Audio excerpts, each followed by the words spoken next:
Bonjour à tous pour cette nouvelle vidéo. Alors, on se retrouve de nouveau pour les rois de France et on va continuer les Carolingiens. Malheureusement, c'est déjà la dernière fois qu'on étudie les Carolingiens vu qu'on va faire 2 chapitres.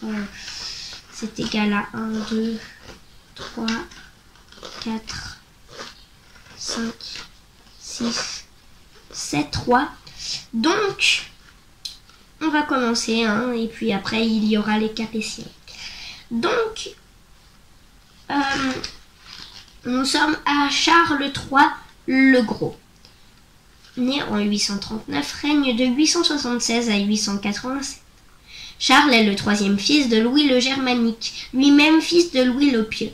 À la mort de son père en 879, il reçoit le royaume d'Alémanie qui correspond peu ou prou à la Souabe actuelle. Depuis Charlemagne, l'empereur carolingien est le protecteur du souverain pontife. Aussi, après la mort de Charles le Chauve, le pape Jean VIII cherche-t-il de l'aide contre les musulmans et les princes de Spolète qui menacent ses États. Il fait appel à Charles III, qui accepte de se rendre dans la péninsule. En 879, celui-ci occupe l'Italie du Nord, dont il devient roi. Début 881, il entre dans Rome pour être couronné empereur, mais il ne déploie pas l'énergie attendue pour lutter contre les ennemis du pape. À la mort de son frère Louis le Jeune, il quitte l'Italie pour en recueillir l'héritage. En 882, Charles III est à la tête d'un vaste territoire, incluant la Lotharingie, bande qui s'étend de la Hollande à l'Italie du Nord, la Francie occidentale et l'Italie. Après la mort de son autre frère, Carloman, les grands du royaume proposent la couronne à Charles, qui accepte.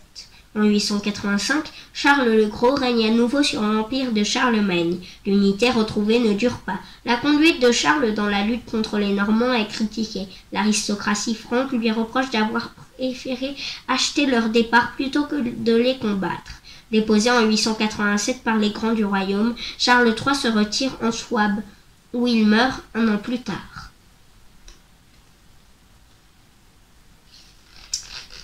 Eudes. Alors, c'est enfin un prénom où il n'y a pas de chiffre après, faut remarquer, vu qu'il y avait des Louis Ier, des Pépin III, des Clovis IV et tout ça. Et là, il n'y a pas de chiffre après. Donc, c'est une première. Enfin non, vu que les tout premiers rois qu'on a fait, je sais pas si on se souvient, Pharamond, Clodion et tout ça, il n'y avait pas de chiffre, mais bon, c'était des rois légendaires et là, c'était des rois qui ont vraiment existé, et puis il n'y a pas de chiffre derrière.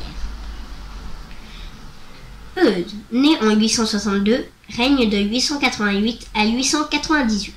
Eudes est le fils du comte de Paris, Robert le Fort, qui a combattu aux côtés de l'empereur Charles le Chauve contre les Normands. C'est donc le représentant de la puissante lignée des Robertiens dont sont issus les Capétiens. Âgé de 4 ans à la mort de son père en 866, Eudes est confié à son oncle Hugues, abbé de Saint-Martin de Tours, qui, au début des années 880, est fait de sa puissance en tant que conseiller de Louis III et de Carloman. Les appuis dont bénéficie le jeune Eudes ne sont pas des moindres. En 886, l'empereur Charles le Gros lui remet les honneurs charges qui détenaient de son père. La même année, Eudes lutte contre les Normands. Quand Charles le Gros est déposé en 887, Eudes l'emporte face aux Carolingiens. Charles III le Simple, fils de Louis le Bègue, âgé de 9 ans. Pourtant, son élection ne fait pas l'unanimité. En 893, Charles III est sacré à Reims. La lutte entre les deux partis, carolingiens et robertiens, ne prend fin qu'en 897, lorsque Charles III succède à Eudes. Plus qu'un sursaut en faveur de la royauté carolingienne.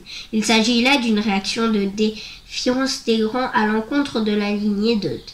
La défense de leur prérogative passe par la limitation du pouvoir royal qui soit exercé par un Robertien ou par un Carolingien. Allez, passons maintenant à Charles III le Simple. Attends. Il n'y avait pas déjà un Charles III? Si, Charles III le Gros. Et là, Charles III le Simple. Bon, ils sont pas nés du tout à la même époque, mais c'est un petit peu bizarre quand même. Allez, Charles III le Simple. Né en 879, règne de 893 à 923. Fils de Louis de Lebègue, Charles n'a que 5 ans à la mort de son frère Carloman en 884. C'est donc Charles le Gros, fils de Louis le Germanique, qui prend le pouvoir en France. Mais très vite jugé incompétent pour assurer cette tâche, il est déposé en 887 et remplacé par Eudes, fils du comte de Paris Robert le Fort. C'est pourquoi, quand Charles est sacré à Reims en 893, il doit partager le pouvoir avec Eudes jusqu'à la mort de ce dernier en 898. Après 898, Charles règne seul, mais ce sont les ducs et les comtes qui possèdent la réalité du pouvoir, et son seul fait de gloire est d'avoir négocié la paix avec les Normands. Rollon, chef des Normands, s'engage par le traité de Saint-Clair-sur-Epte en 911 à devenir chrétien et à cesser toute activité de pillage. En échange, Charles lui cède une partie de la Neustrie qui devient la Normandie. Pour sceller cette nouvelle alliance, il lui donne sa sœur Gisèle en mariage. Débarrassé de la menace normande, Charles se heurte encore aux ambitions du duc Robert, frère d'Eudes, qui se fait couronner roi à Reims en 922. Charles n'a alors d'autre choix que la guerre. Robert meurt au combat, mais Charles est fait prisonnier par son fils Hugues le Grand, père de Hugues Capet. Charles meurt en captivité en 929 et sa femme Edwige s'enfuit avec leur fils, le futur Louis IV, en Angleterre. Raoul. Ah, c'est de nouveau un prénom sans chiffre à la fin. Et puis voilà. Donc Raoul, né vers 890, règne de 923 à 936. Raoul appartient à une puissante famille aristocratique. Son père, Richard le Justicier, comte d'Autun, rassemble sous son autorité les comtés bourguignons de Francie occidentale. Il se range du côté d'Eudes le Robertien contre Charles III le Simple, le Carolingien, dans la succession de Charles III le Gros. En échange, des puissantes abbayes de Saint-Germain d'Auxerre et de Sainte-Colombe de Sens. En 923, Raoul est élu roi. Il succède à Robert, frère d'Eudes, après que son fils Hugues le Grand a décliné la couronne offerte par les Grands de Neustrie. En devenant ainsi le chef des Robertiens, il conteste l'autorité de Charles III, le Simple, représentant des Carolingiens. Roi de Francie occidentale, Raoul doit faire face aux volontés centrifuges des principautés du Nord et de l'Est. Grâce au soutien d'Hugues, il parvient à conserver les cités de Reims et de Laon, que lui dispute le comte Herbert de Vermandois. En dépit d'une fidélité réelle envers Charles III le Simple, les principautés du Sud reconnaissent son autorité. En revanche, il est moins heureux à l'Est, où la Lotharingie lui échappe pour passer définitivement dans l'orbite germanique. Malade, Raoul meurt à Auxerre en janvier 936. Et voilà, nous avons terminé avec ce chapitre et nous passons maintenant à Louis IV d'Outre-mer.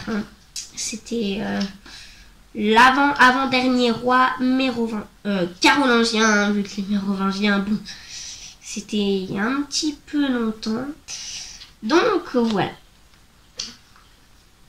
Louis IV d'Outre-mer, né vers 921, règne de 936 à 954. Fils du roi carolingien, Charles le Simple Louis grandit en Angleterre, d'où son surnom d'Outre-mer, à la cour de son grand-père, le roi Édouard Ier. Sa mère, Edwige de Wessex, a en effet dû fuir la France quand son mari a été fait prisonnier par Hugues le Grand, chef des Robertiens. En France, le roi Raoul meurt en 936 et la couronne est immédiatement proposée au membre le plus puissant du parti robertien, Hugues le Grand, son beau-frère. Celui-ci la refuse et demande à Louis de revenir en France pour être couronné à Langres. Cette cérémonie sonne le retour des Carolingiens au pouvoir. Mais si Louis est roi, il n'en a que le titre, car c'est Hugues qui continue à exercer le pouvoir. Très vite, Louis IV se révèle un roi énergique et ambitieux. Louis et Hugues s'affrontent donc, s'appuyant l'un et l'autre sur les grands du royaume. En 940, l'attaque d'Othon le Grand, fondateur du Saint-Empire romain germanique, contre la France met fin pour un temps à la rivalité entre les deux hommes, qui réussissent ensemble à repousser l'envahisseur au terme de la guerre. Louis et Hugues signent la paix, ce qui met fin à la querelle entre Robertiens et Carolingiens. Louis IV meurt accidentellement d'une chute de cheval à l'âge de 33 ans. Il est enterré à Saint-Rémy de Reims. Son fils Lothaire, né de son mariage avec Gerbège de Saxe, n'a alors que 13 ans. Nous passons maintenant à Lothaire III. Lothaire III. Donc, il est né en 941 et règne de 954 à 986.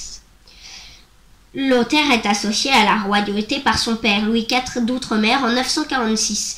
À la mort de ce dernier en 954, Lothaire, alors âgé de 13 ans, hérite dans le nord-est du sud du royaume. Hérite dans le nord-est du royaume d'un domaine royal centré sur Reims et Laon. Hugues, le grand chef du parti des Robertiens, soutient son élection sur le trône de Francie occidentale. Le sacre a lieu en novembre 954 à Reims. En retour, Lothaire fait d'Hugues le duc des Francs, avec autorité sur la Bourgogne et l'Aquitaine. Hugues mort, Lothaire est placé à partir de 956 sous l'influence de Brunon, archevêque de Cologne, et frère de l'empereur Othon Ier. Fondateur du Saint-Empire romain germanique, la tutelle impériale ottonienne peut sembler défendre les intérêts de la royauté carolingienne, mais l'ascension capétienne ne tarde pas à se mettre en branle. En 960, Lothaire investit Hugues Capet des honneurs de son père Hugues le Grand du titre de duc des Francs. Les années 960 et 970 voient Lothaire se libérer peu à peu de la tutelle ottonienne pour mener à bien sa nouvelle politique plus agressive à l'encontre du successeur d'Othon Ier. Le roi a besoin du soutien du duc. À l'aide envahissante du premier succède celle du second, au prix d'une politique quelque peu désordonnée dans l'est du royaume. Lothaire tente de retrouver un surcroît d'autonomie quand la mort l'emporte. Nous passons à Louis V, le Fainéant, né vers 966, règne de 986 à 987. Il n'a pas régné longtemps. Louis V est le fils de Lothaire III. En 978, son père l'associe à la royauté pour couper court aux ambitions de son frère. Charles de Lorraine, Hugues Capet, descendant des Robertiens, sans qui aucun roi carolingien n'est élu depuis Charles le Gros, approuve la décision de Lothaire le jeune carolingien, est sacré à Reims par l'archevêque Adalbéron. Lothaire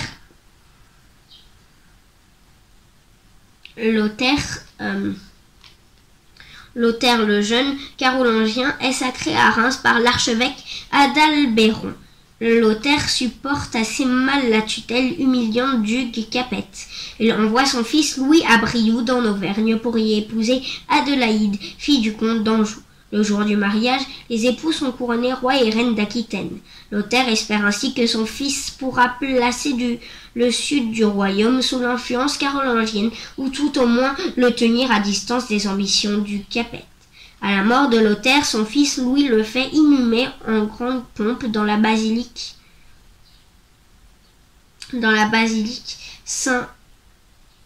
Saint-Rémy de Reims. Les grands lui jurent alors fidélité, sans que ces serments rencontrent d'opposition. Les semaines qui suivent sont le théâtre de tensions croissantes entre Louis V et l'archevêque de Reims, Adalbéron. Les deux partis s'affrontent Tarangie au printemps 986. Les habitants de Verdun, fidèles aux Carolingiens, refusent de laisser le neveu d'Albéron et nouvel évêque entrer dans la cité. Accusé de trahison par Louis V, Adalbéron se rapproche d'Hugues Capet. Quand Louis V meurt d'un accident de chasse, Hugues Capet sait pouvoir compter sur l'archevêque de Reims pour l'élection royale qui s'annonce.